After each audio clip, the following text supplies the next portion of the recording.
Singing Dutchman Productions.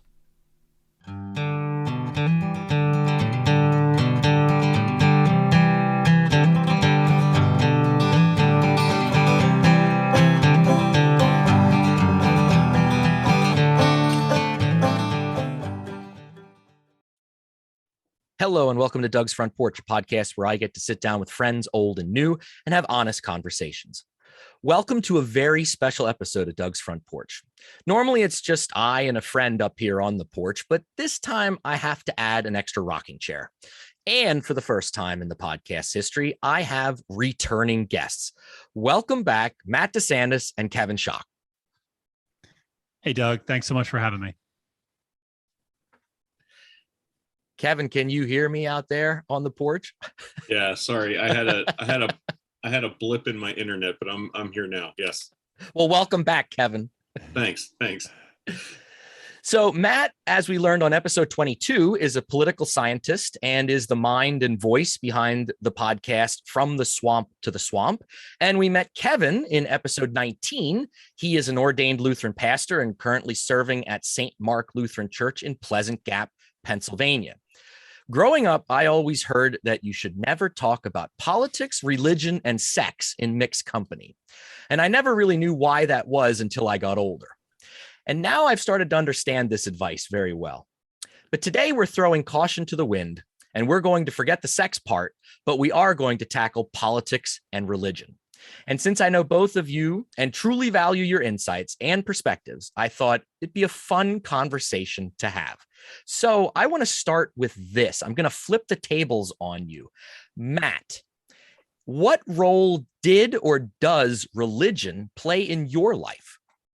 Oh, yeah. Okay. That is flipping the script a little bit. So it's played a really influential role in my life. I was raised in the evangelical faith growing up. I went to an evangelical congregational denomination when I was younger and, very involved in the church. It really provided a sense of community. It provided a sense of morality and right and wrong.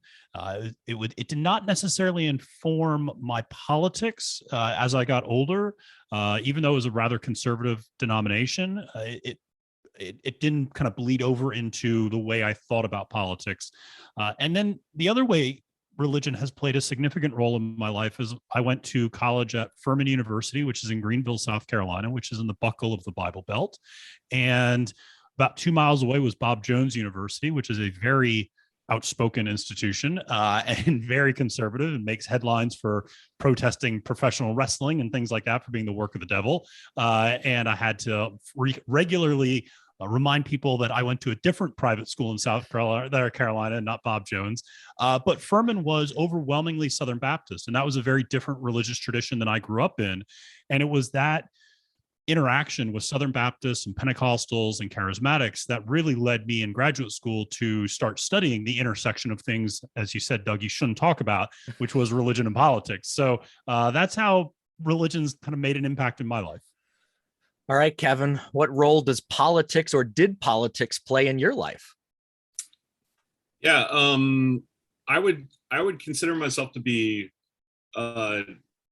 politically interested, I guess. To say I'm politically active, I think that implies that I'm, like running for office or something like that. But I'm politically interested. I enjoy reading about politics, listening to different sources, some in-depth journalism about politics. But I think where it really, right from, I don't know if it was the people I was around, it wasn't really my parents, but I had some politically interested friends when I was in high school. And so, it was no question for me that when I turned 18, I registered to vote and have been registered. In my life, I have been registered Republican and Democrat and nonpartisan.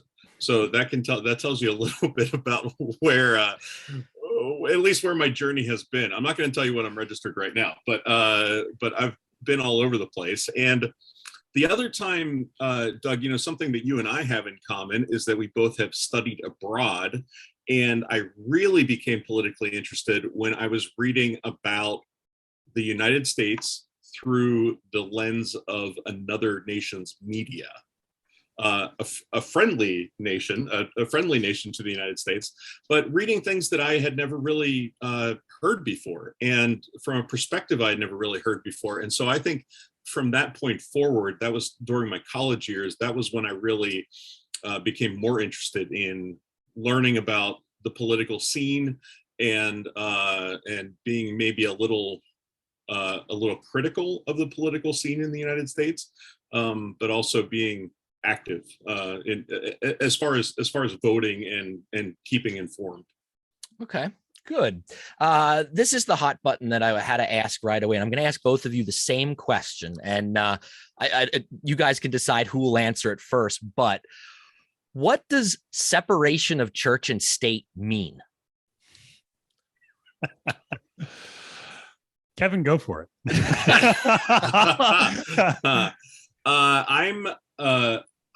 Well, what does it mean? What it means to me, I'll answer that, Doug.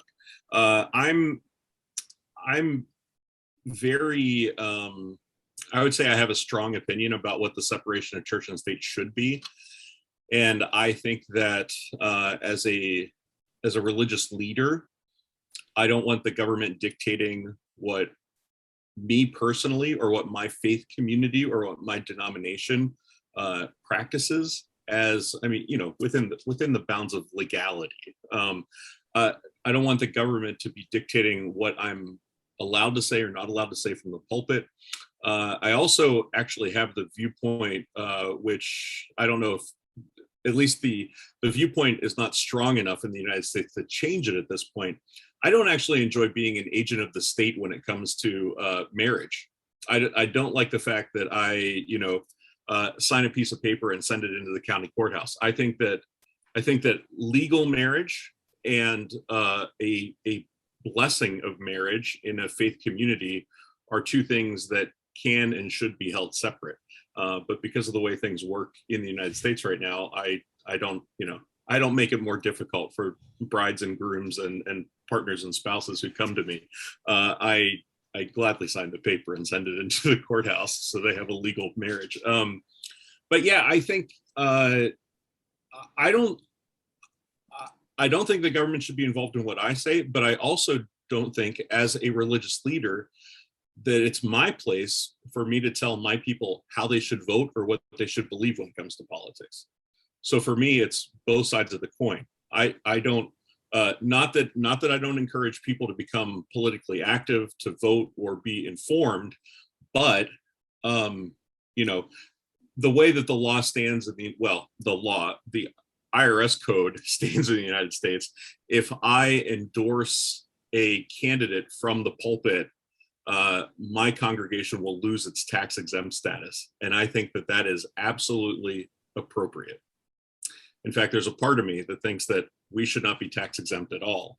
But that might be a deeper conversation. It's not my place to tell people how to vote.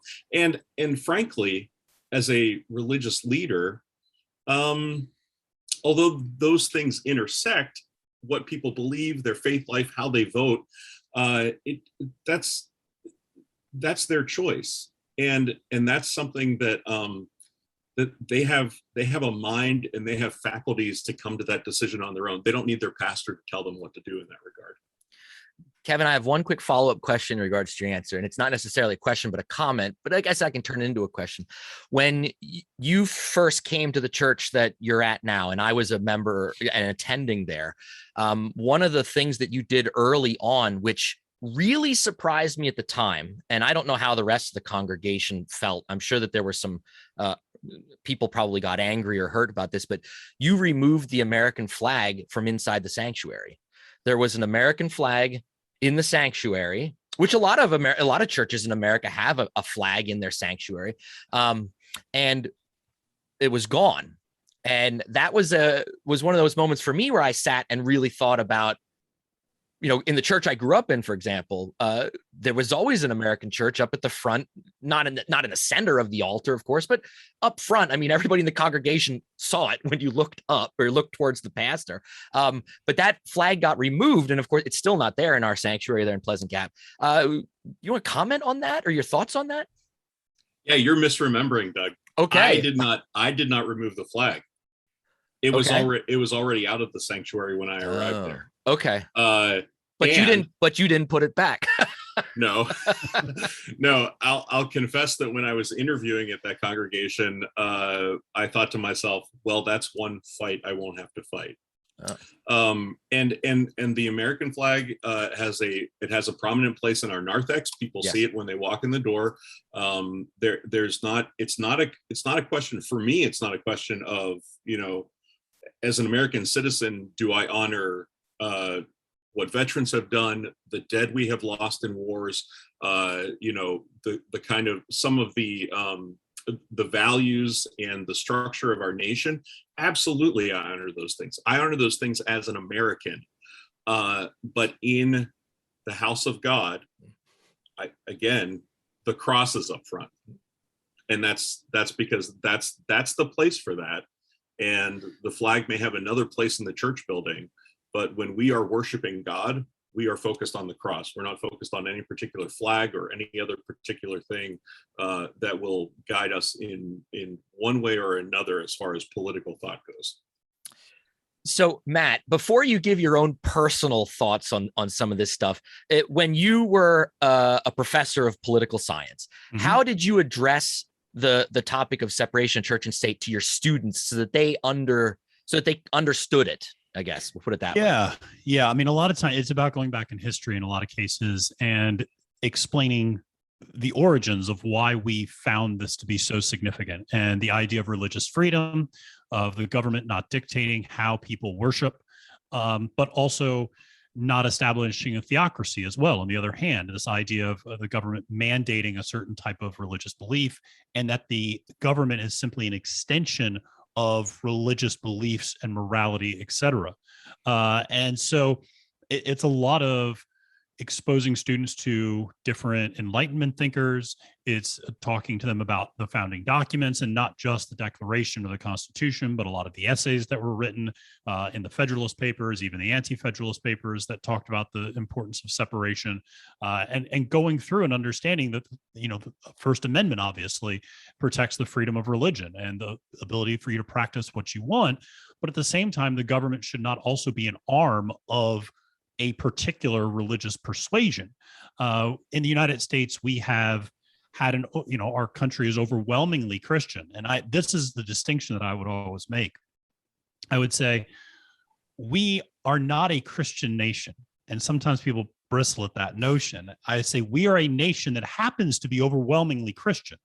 But there's a difference between those two things. A Christian nation insinuates that Christianity is informing our decisions and informing our laws and informing all of our governmental actions, are kind of come back through this lens of Christianity. And certainly that can be the case for individual lawmakers, and that can be the case sometimes for the genesis of certain laws, but it does not mandate those things. But we are a nation that is, historically speaking, 80+% Christian and very devout. And that was always the fun part for me, is I would actually show students the countries that we are most similar to around the world were overwhelmingly in Latin America and the Middle East and Southeast Asia a little bit. And our peers, our allies in Europe, look nothing like us religiously, significantly less religious in terms of fervor, in terms of church attendance. The evangelical faith alone in the United States sets us apart from so many other European countries. So it was fun to kind of show how we could, for a long time, have our cake and eat it too. We could have this very deeply religious country and yet have this very firm separation from that in our government. So that was always one of the fun topics to cover and to topple some misconceptions that are out there. Yeah, I think that's always a knee-jerk answer for a lot of people whenever something comes up that has even the tinge of religiosity with it. It's right away people start screaming separation of church and state, and yeah. I think all too often that that's just what they yell, and they don't necessarily understand what that means and where it comes from. I guess I'd also throw to you, Matt, is, people often are always saying too, well, the United States was founded on the Judeo-Christian principles. What do you say to somebody that says that to you? It is a byproduct of yes and no. it's founded on Judeo-Christian principles because many of the Enlightenment scholars themselves were Judeo-Christian. But that is it was not set out to intently be a Judeo-Christian state. And I think that's, again, a distinction between ourselves and theocracies around the rest of the world. There's, Muslim states and throughout the Middle East. I mean, that is the idea of the religion of that informing everything in that country and mandating the laws. The Enlightenment scholars, the John Locke's of the world, the Jean-Jacques Rousseau's, less so Hobbes, but certainly, and then our early founders were overwhelmingly religious. And yes, these ideas were grounded of the worth of an individual. These are ideas that are deeply rooted in our faith, but we created a government that was open to people of all faiths, whether they were Judeo-Christian or not, whether they were of any religious persuasion or not. A lot of our early founding fathers would be categorized today as probably more agnostic, or certainly maybe universal Unitarians, kind of believing their own thing sometimes. But it is, it's an interesting kind of time, and the idea as well is, I think when people have that knee-jerk reaction, they also don't take into consideration the evolution of ideas, the evolution of government, that ideas change over time. Government itself changes over time. The structure of it, the foundation of it, the purpose of it, our founding document continues to be amended over time. So everything changes in this country. And just because it was necessarily founded on certain principles does not mean that that is the way it will always be. That is the beauty of our founding document, is that it is flexible to accommodate 230 plus years of our nation's history. So, but I do also say, and I will kind of just quickly mention, I would also frequently write an equation on the board in my class, and it said religion equals culture, which equals politics. And so these things ultimately are always interconnected with each other, and that's okay. And, explaining to people that you are deeply influenced by your religious beliefs and that informs the way you think about politics, that's fine. That's not a violation of the separation of church and state. We don't need to all walk around as secular beings, trying to eliminate religion from our minds when making political decisions. It is natural for us to use that worldview to inform how we think about political issues. And that's not a violation. That's not a bad thing. And that's been around since the beginning of our country. Kevin, I see you nodding your head a lot over there. Thoughts, comments?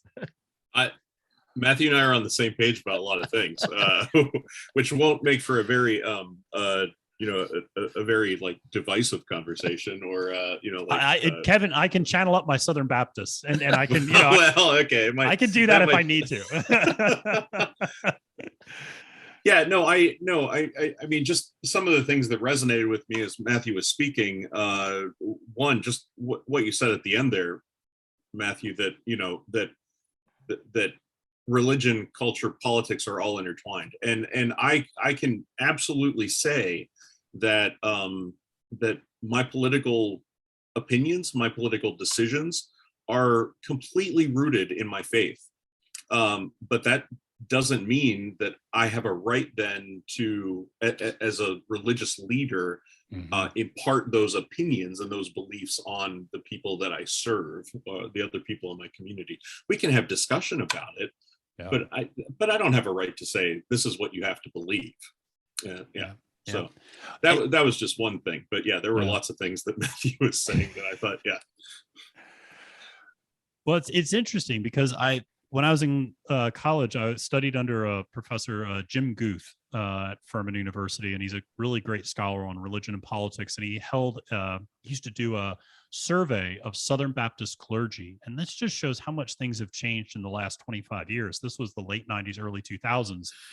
And I remember getting the responses back because we were in his, he used us as kind of the cheap labor to some extent in the class, because we would get the surveys back and we would code everything and enter it into a database. And I remember looking at that data, and Southern Baptist clergy 25 years ago were pretty mixed on whether or not they should send political messages. A lot of them did not feel comfortable. Many of them didn't feel their own politics were aligned with theirs of the congregation, and therefore they did not want to make any sort of overtly political statements or give any sort of sermons that could be interpreted in a religious way ahead of an election. And so it's just so fascinating to see now, fast forward to today, where it just seems like, and not just Southern Baptist, I'm not trying to pick on them at all, but so many of these evangelical denominations are now just completely solidified. And if you walk into a church anytime in October or November, right before an election, the sermons are overwhelmingly, just dripping with political rhetoric in a lot of ways, without and skirting around, Kevin, what you've talked about. They don't mention a candidate, but they talk a lot about issues of right to life, and they talk a lot about issues of morality, and they talk a lot about issues that trigger people to go, hey, I don't like what this candidate's doing or that candidate's doing, and I'm going to go and vote that way on Tuesday. So it's just interesting for even some of our most conservative religions in the country still to see how they've evolved in a relatively short period of time within our political system. Matt, can I ask you what do you think? What's your opinion on why that shift happened in such a short amount of time? I mean, 20 years is a short amount of time to have such a huge cultural shift. What do you think? Well, I think part of it is it's important to remember evangelical Christians were still a very politically young group in our country. That really it was not until the election of 1980 with Ronald Reagan when evangelical Christians really stood up with one voice.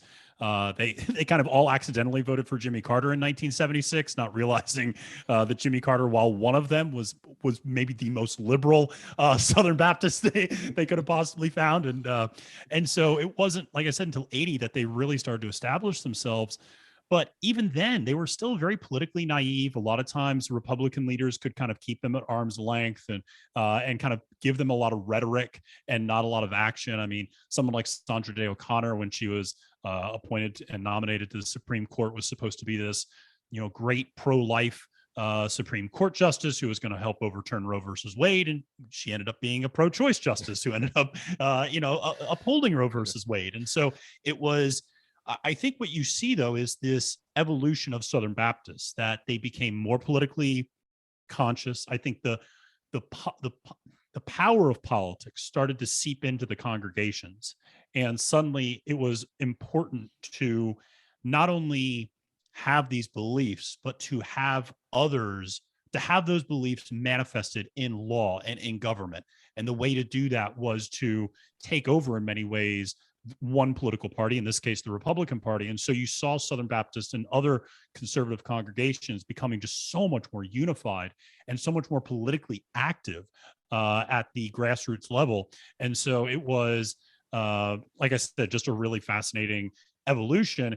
And that, and it's important to remember that's before George W. Bush. This is 1998. So before George W. Bush comes in, born again Christian, runs in 2004, makes campaign promises about a constitutional amendment banning same-sex marriage.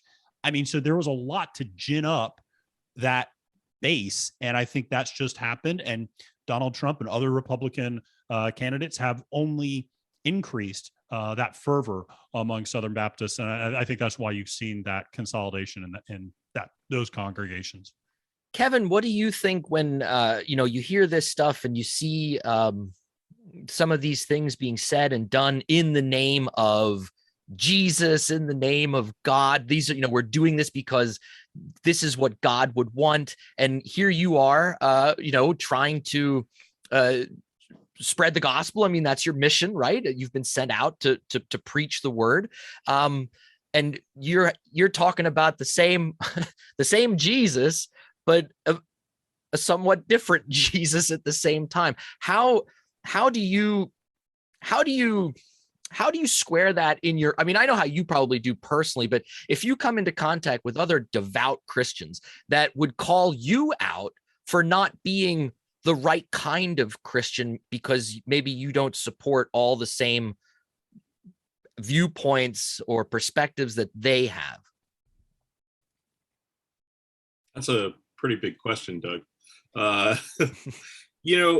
When it comes to the practice of the faith, and I can't speak for any other faith, but Christianity, and really I can't speak for what would be considered more conservative Christianity, because I just know the tradition that I was raised in, and kind of the work that I've been taught to parse scripture, theology, and the intersection of those things with human life.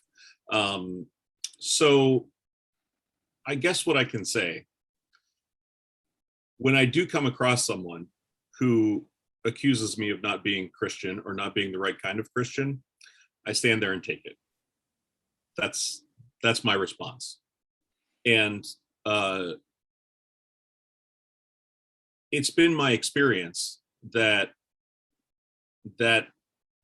how do I want to say this, Doug? That brings the argument to a close. I am more than willing. I'm more than willing to discuss all kinds of theological, scriptural, political ideas with people, but I think that it has to be done respectfully. And I think that, and I think it should be done respectfully. I think that we've gotten ourselves in a place in this nation culturally that we can't talk about those things in the intersection of politics and religion because we are not practiced at it. We have been told, like you said at the very beginning of the episode, Doug, we've been told that we shouldn't talk about those things in the public sphere, that it's not polite company. And I think that this is a time when maybe now more than ever, although you probably say that about a lot of things, now more than ever, we should be talking about it. But when we have discussion about such things, we have to remember that listening is as much, if not more, a part of being in discussion with someone else than talking is. And now, Doug, I don't even remember the question you asked me. Oh, how do I respond to somebody? Yeah, I mean, I usually let people talk. I mean, my profession and my personality is that I am a listener. I do like to talk. I love to engage ideas. I love to. I'm an external processor. So when I'm talking, I'm thinking through things. And if someone wants to accuse me of not being a devout Christian or the right kind of Christian, that's okay, because something I've learned in my own life is that I think I probably could have been accused of that earlier in my life. That I would be willing to say that person is not a real Christian or a devout Christian. I'm no longer willing to say that, because I recognize that we all, pretty much all of us who practice a faith, or even not a faith, maybe just are committed to a particular belief system, we've arrived at that system of belief through usually some kind of personal and communal discernment. So it's not for me to go into a congregation or a group of people who with whom I share faith, but who think vastly differently from me and say, well, you're not doing it right. That's not fair. And it's not fair for someone to say that to me either. So, yeah. Doug, I can't remember what it was in your question that made me think of this, but there is something at stake. And what that is I'm going to refer back to we'll call him a modern Lutheran theologian named Daniel Erlander, who wrote he's a graphic artist is what he is. He writes very simple books that have very rudimentary illustrations in them with very profound thoughts. And one of his favorite books of mine, and we've studied it at the congregation where I serve, is a book called Manna and Mercy. And it is an overview of scripture. But what he talks about there is that there are always in the world pyramids that are set up. You might recognize that reference, pyramids referring to the ancient Egyptians who used the Jewish people as slaves, and then the primary salvation narrative for the Jewish people is the exodus from slavery in Egypt into the promised land. But throughout history, Erlander talks about there have been pyramids that are set up. And if you imagine a pyramid with different levels on it, I'm kind of drawing it here as I'm talking about it, there are a very few elite at the top who have a lot of power and a lot of money.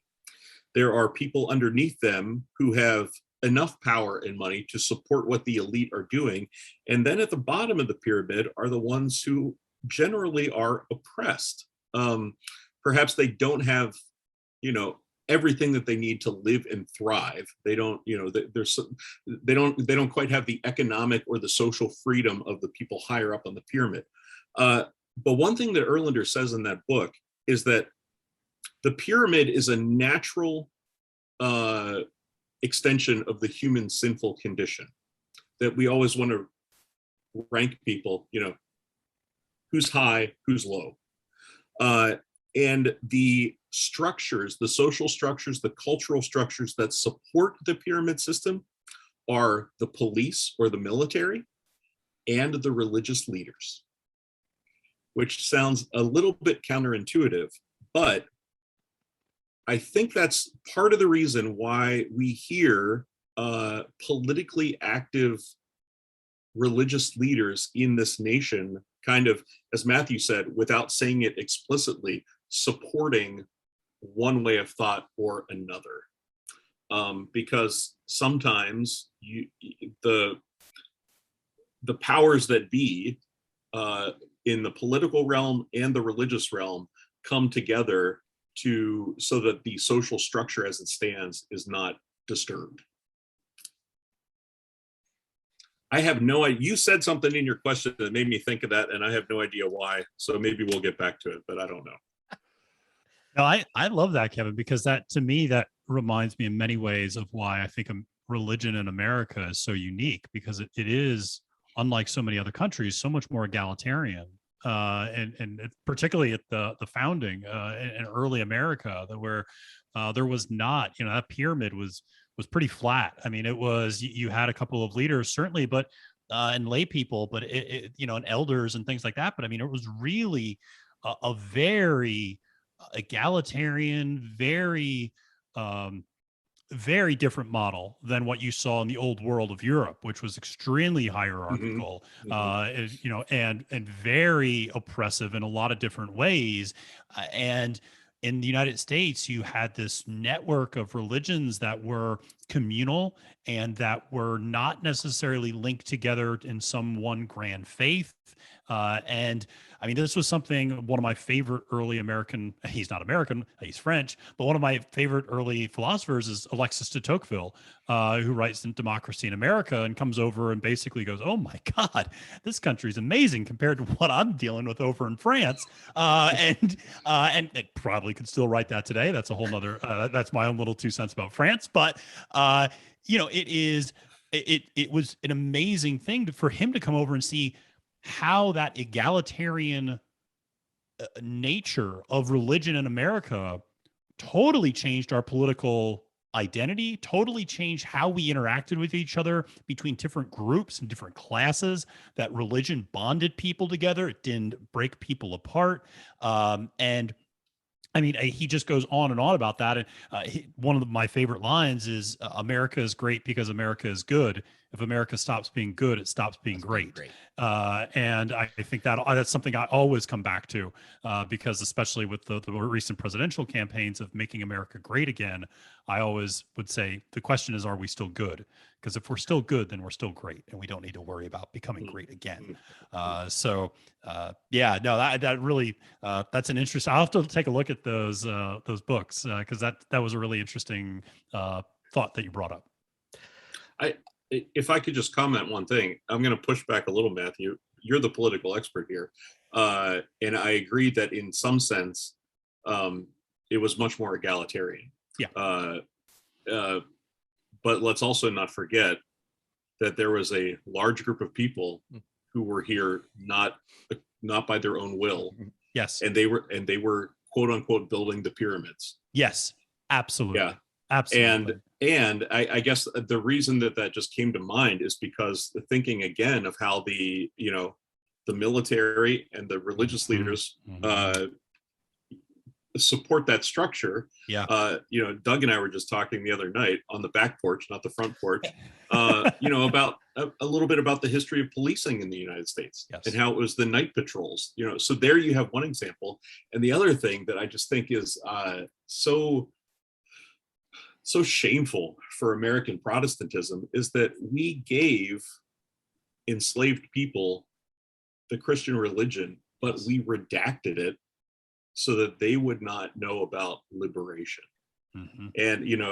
And famously, we hear the anecdotes of slaves not being allowed or not hearing. I mean, many of them couldn't read; they weren't taught, but not hearing the story of the Exodus. Yeah. And there's a reason for that, because if they heard the story of the Exodus, well, then the pyramid would be disturbed. Yes, the structure would fail. Yeah, they would want liberation. Yeah.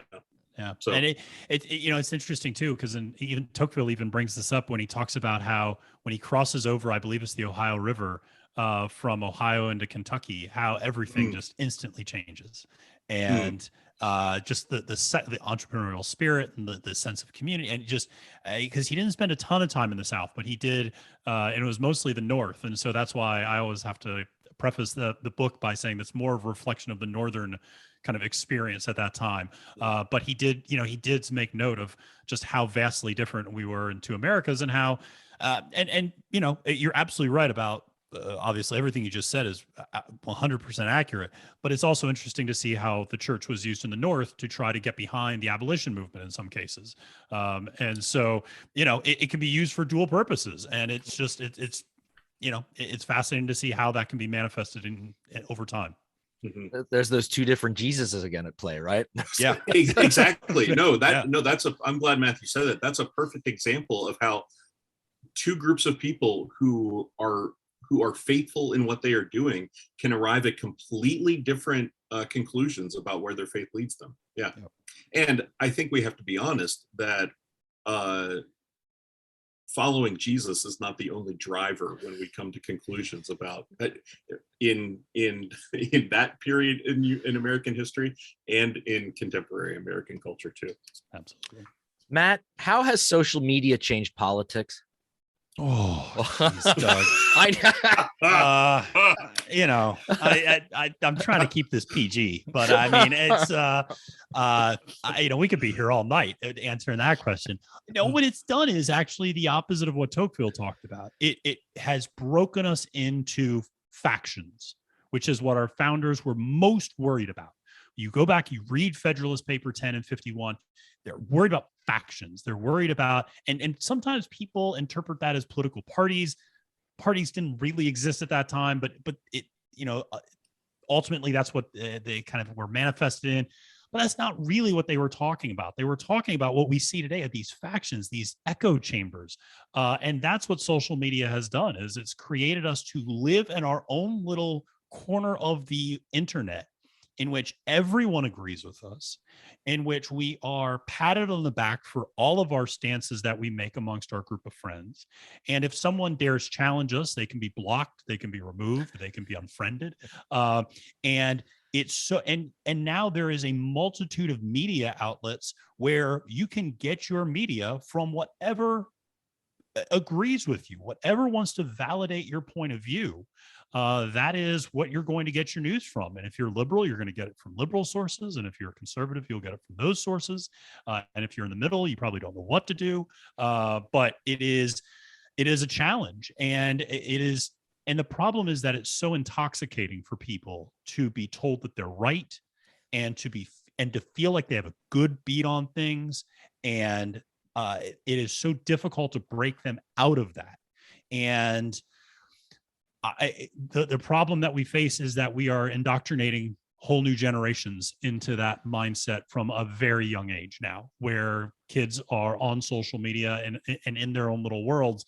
The one thing I will say, sometimes I think older people will shake their head at the youth, But in some ways, the youth is using social media for completely ridiculous things compared to what, people our age are using social media for, to make kind of political stances and all this stuff. And, certainly there are young influencers in politics on TikTok and other social media platforms. But in my experience, young people are not as plugged in as it, honestly, that Gen X, late millennial age individual in the United States is really plugged in. Even the baby boomer generation still is really plugged in. And again, I think it just we've all moved to our separate corners, and there's just no dialogue between any of them. And if it is, it's not civil, because it's keyboard courage, and it's somebody you're behind the monitor, you're not engaging someone on the front porch, and you're just spouting off. And it's so easy to antagonize and to alienate someone when they're a half a country away and you're never going to see them or interact with them again. So it's really been a very toxic effect on American politics, sadly. All right, Kevin, how has social media affected religion? Yeah, the exact same way, I think. And I think what social media has done is it has brought together, it has caused an intersection of religion and politics that is unhealthy. And for many of the same reasons that Matthew names, I think that politics and religion have been conflated.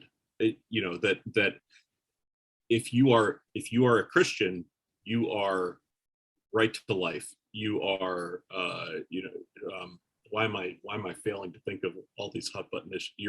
You're not in support of LGBTQ people, and I think that we have gotten ourselves in a place that, like Matthew says, we like to be told that we're right. And so I think that fuels the idea of, I'm an American, and this is what I believe, and this is what you have to believe in order to be a good American too. And that's conflated with, I'm a Christian, and this is what I believe, and you have to believe the same thing in order to be a good Christian. I think that's where we've gotten in trouble. And I just don't think that because of the echo chambers, because, not only do we retreat to our own corners, but now I think we're learning even more about those corners are built for us, because of algorithms and things like that. Every once in a while, this sounds so absurd. I like to think that I'm Facebook friends with not just people who agree 100% with everything that I do. And every once in a while, I go searching for a few of those people to see if we're still friends, to see if I've been unfriended, because they're just not showing up in my newsfeed. And I think there's a reason for that. And so, and I think, not saying that I'm like more conscious on social media than other people, but I think if you don't go searching, you're never going to find people who think differently than you do. And I think, Doug, you and I have talked about this ad nauseum. If you're ever going to grow in your religious or political thought, you have to encounter people who are different from you. And social media just does not, I won't say it does not allow us to do that, but it certainly does not encourage us to do that.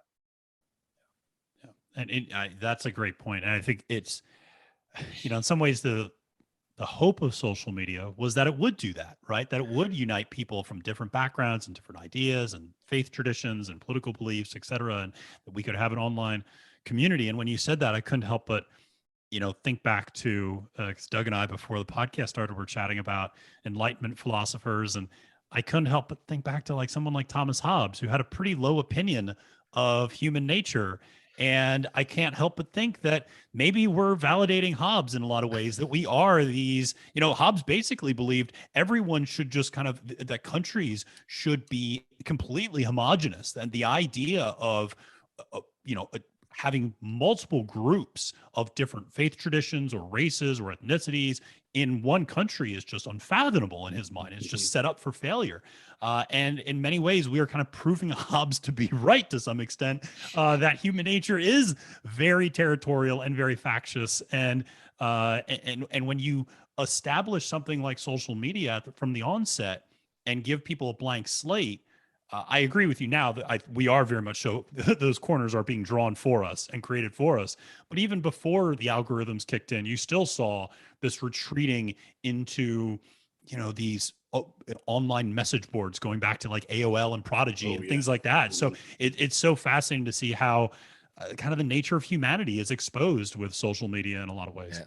And I think for the average person, if we're going to look at real life situations where we are forced to encounter someone different from us, I think politics does it the best in the sense that if you watch a debate, a political debate, when you actually, or if you're the nerd watching C-SPAN and you actually see, a Democrat on the House floor and then a Republican on the House floor, and they're actually exchanging, going back and forth with each other. And I think if you look at the older debates and you see how civil they used to be, and those guys didn't agree with each other either, but they were able to maintain civility in that conversation at a high stake level. You think of like a presidential debate, does it get any more high stakes than that?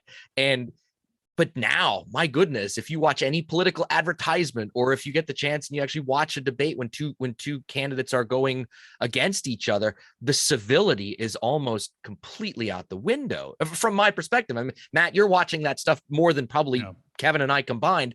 Are you seeing that as well? Like, is the idea of what's happening on social media in our society leaching into the actual live politics as well in our country?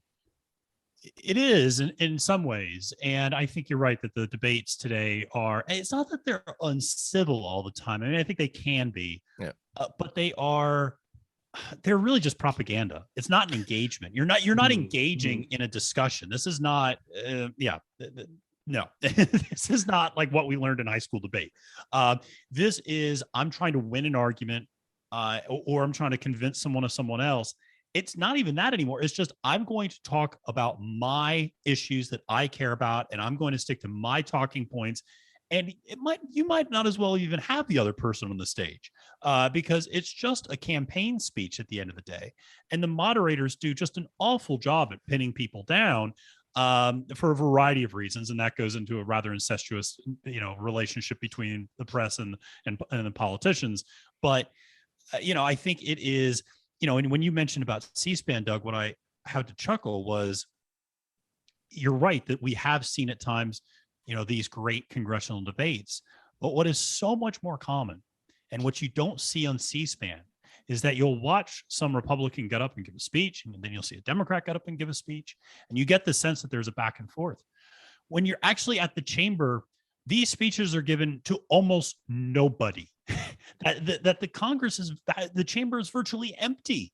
And it's one person who has been in their office, and then their aides kind of usher them to the floor of the Congress. They get up, they give a speech, and then they leave. And then the next person kind of comes up and gives a speech. And so it gives the illusion that there's a back and forth. But even then, it's not really a back and forth as much as I'm stating my opinion, and now I'm going to step down and have this other person who has a different point of view state their opinion. So it's unfortunately, it has seeped into how, whether it's a top down or a bottom up, it has trickled into both directions to how we interact with one another. All right. Both of you now have a snow globe or a magic 8-ball or whatever you want to say in your hands, and you've turned them upside down, and it's revealing an answer to you. Kevin, looking ahead into the future of religion in America, as we know that there is a decline in religious affiliation, in religious practice among younger Americans. What does your magic 8-ball say about 25, 30 years down the road and the health of the church in America? Thank you, Doug. The church will be more focused, healthier, and infinitely smaller.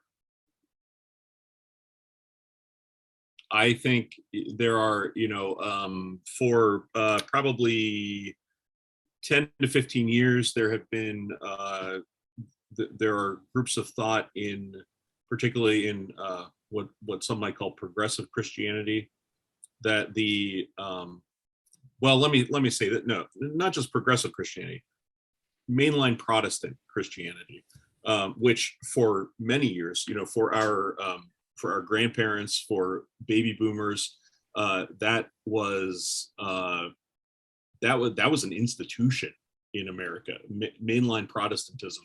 That was, the church was right there in the middle of the public square. I grew up in a congregation, from the time I was early teenage years on, in Hollidaysburg, Pennsylvania, and Zion Lutheran Church stands catty corner across the street from the Blair County Courthouse. And to me, that was always just an image of, this is the America. And it's not called Main Street, but it is the main street through town, which if you go another block down, there's commerce and, businesses, storefronts. This is the America of my grandparents and parents' generations. And this is not the America that we live in now. And it's not the America that we're going to live into. But I would say that mainline Protestant theologians have been saying for 10 to 15 years that we're in a season of pruning, to use a biblical metaphor.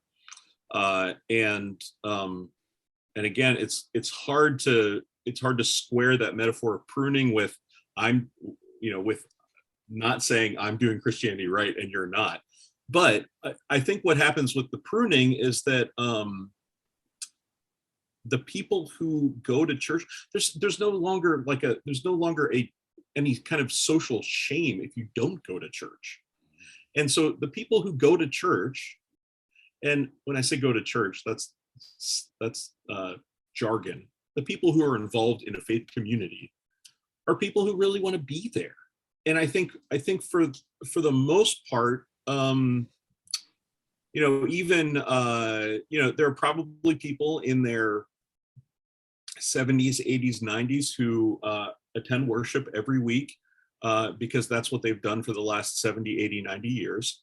That doesn't make them any less faithful when it comes to their religious practice or their faith practice.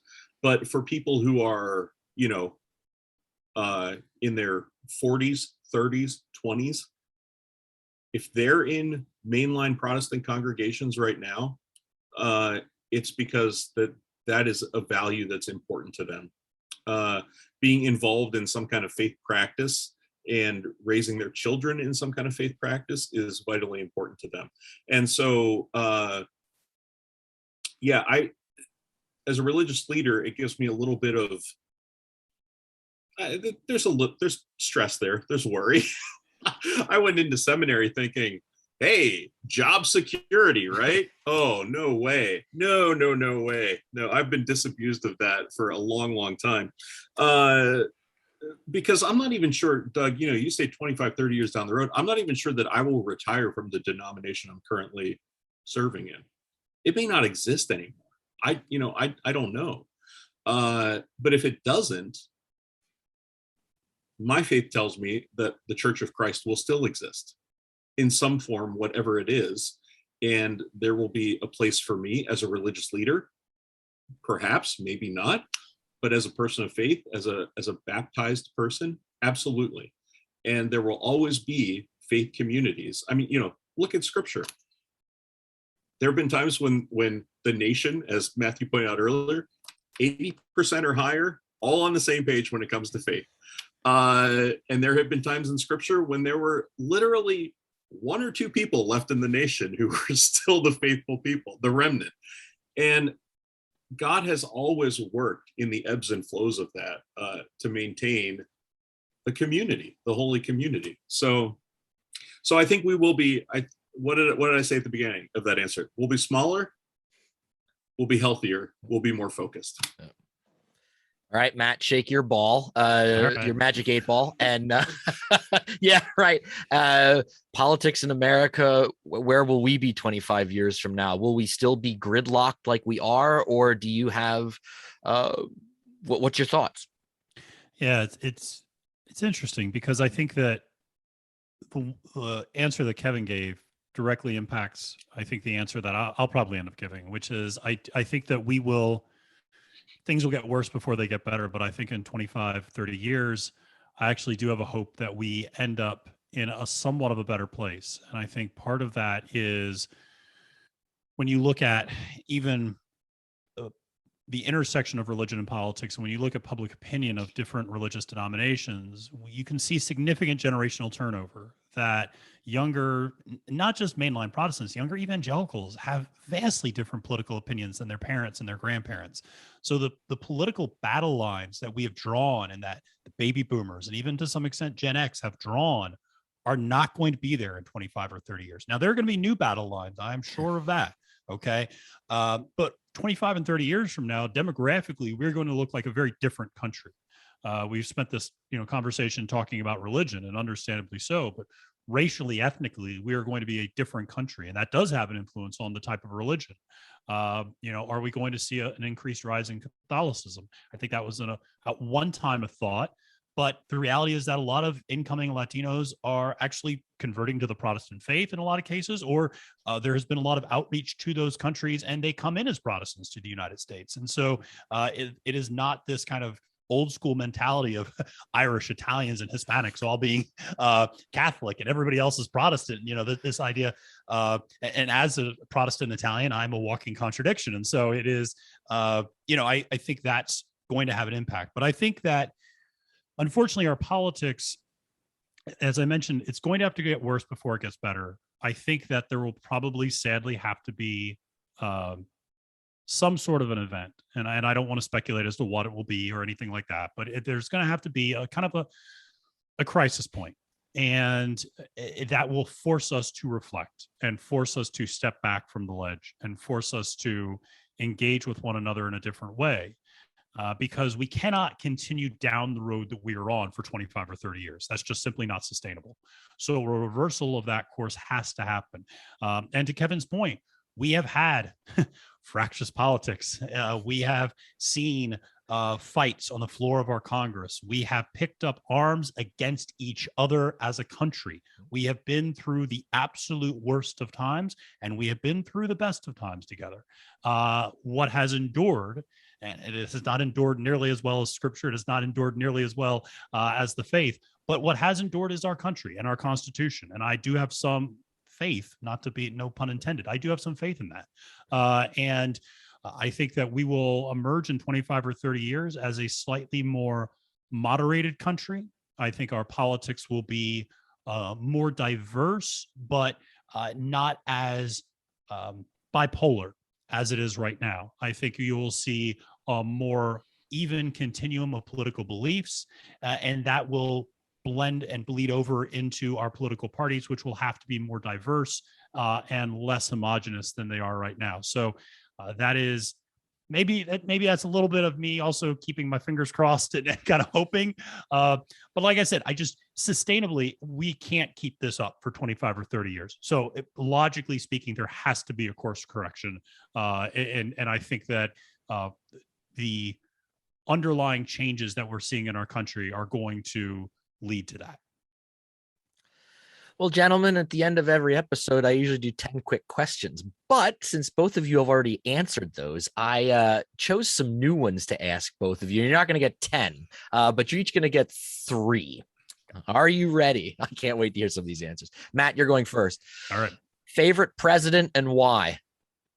Oh, Doug, what are you doing to me? Oh, this is like asking, like, what's your favorite child? I don't know. That's a tough one.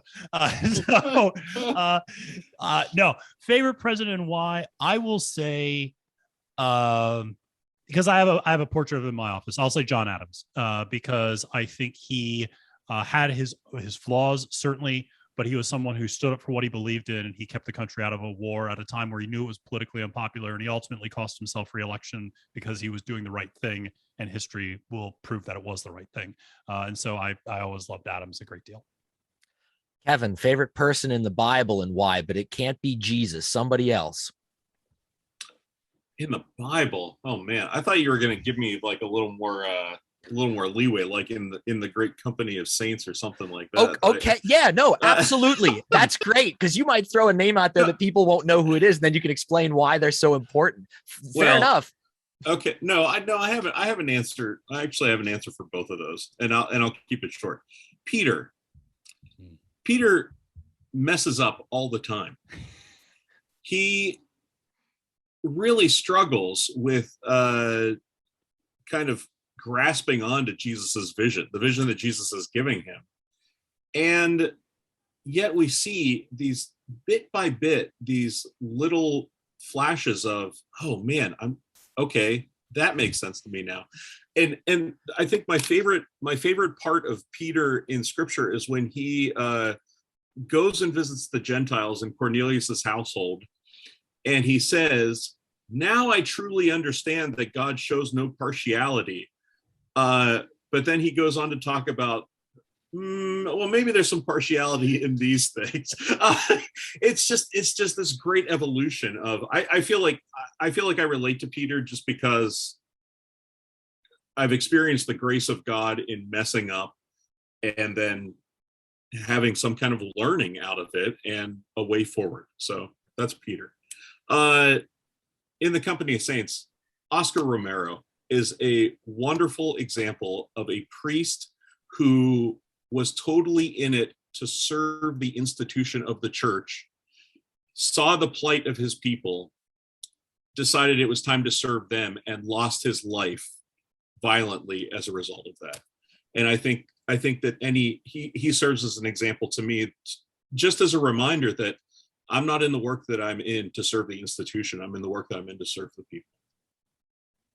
I don't think I'll ever do anything so radical as to get shot while I'm celebrating Mass, but yeah. Matt, favorite political based movie? I'm going to say All the President's Men is probably, and that's a little bit more of a media movie about the press, but it at its roots though, it's about the Watergate scandal. That's probably my favorite. I mean, I rewatch that movie at least 2 to 3 times a year, and I absolutely love that movie. So it's very rewatchable. Purely political, I will say the musical 1776. I was ready to ask you as a follow-up and say, Matt, what's your favorite musical-based political movie? Mean, forget about it. Yeah, it's 1776 by a mile. Don't get me started on Hamilton, which I have a lot of problems with, but 1776 is so good. And I would say that a lot of the problems that we can trace back to in our country started when they stopped playing 1776 on a loop on the 4th of July on TBS, like they did when I was a kid. And so if we were exposed to that all the time, we'd be a better country. I'm putting that out there. All right, Kevin, favorite religious based movie? I don't know, Doug. I really don't know. Oh man. Oh gosh. I don't know. That's tough, Doug, because I can't easily say something like Luther or something like that. Oh man, my seminary classmates are gonna love this. I love the movie Whale Rider, which is it's a New Zealand film from the 1990s in Maori culture, and it's all about finding belonging in a faith community, and about a girl who takes on a male role in her faith community, in her cultural community. And actually I say it's a religious movie because we watched it in our liturgy, our intro to the liturgy course in seminary. So Whale Rider was the name of that. Yeah, Whale Rider. Okay. Yeah. It's a great film for people who haven't had any exposure to like indigenous or Pacific Islander religion and culture. It's a great film to entry into. Yeah. All right, Matt, last question. If you could travel back in time and be an eyewitness to any political moment in American history, what would it be and why? Oh, wow. Any political moment in history. I would say, what I would, and this is kind of selfish and it kind of ties back to the first question a little bit, although it's an answer I didn't give. I would love to witness Teddy Roosevelt in just all of his glory. I would just love to witness one of his stump speeches and see the fervor with which he talked and spoke to the public. I think that would just be, it doesn't have to be a particular speech or a moment, but to me, there's something so magnetic about him, and there's something so fantastically American about him. And that there's this man who was born to all the privilege in the world and took up an ideology that was focused on the common person.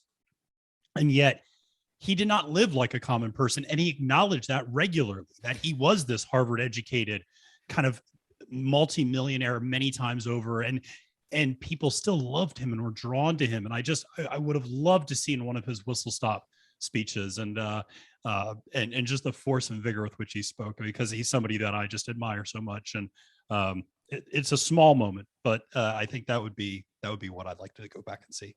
Yeah. All right, Kevin, if you could travel back in time and be an eyewitness to any religious moment in history, what would it be and why? Well, I'll limit it to American history. Okay. Put me in the world of Martin Luther King and Malcolm X. I would love to hear them speak, and I would be more afraid of anything than marching alongside them. But that would be an experience I know that has shaped people that I've respected in the faith. And they are both. I say this as a Christian religious leader. Martin Luther King and Malcolm X are both religious leaders whose work and opinions I greatly admire and have shaped me. Awesome. Gentlemen, I was looking forward to this conversation for a long time, because I knew no matter what we talked about, it was going to be engaging and interesting, and you learn something from it. I'm sure the audience will take something away from something that we said here tonight. But I just want to thank you both for coming on and sharing your opinions, your knowledge, your insight. I just think it was, we talk about how we're having these problems in our society of not being able to come together and talk. And I know that I shared with both of you before in the audience that's the whole reason why I started this podcast, just to get the opportunity to hear other voices.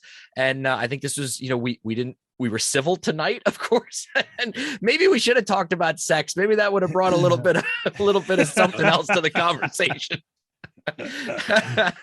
But I just want to thank both of you so much for taking the time tonight to come up on the front porch and have this very thoughtful conversation with me tonight. Thank you so much, both of you. Yeah. Thank you, Doug. Thank you for having me. Yeah. Thank you, Doug. It's been great. Thank you for listening to Doug's Front Porch, a conversational podcast with your host, Doug Maidenford. If you enjoyed this episode, I'd love for you to subscribe, rate, and give a review on iTunes, Spotify, or wherever you get your podcasts from. 5 stars only, please. Follow along on Facebook, Twitter, and Instagram. Just look for Doug's Front Porch. Also, please feel free to tell all of your friends about the show, and I'll see you all next time on my front porch.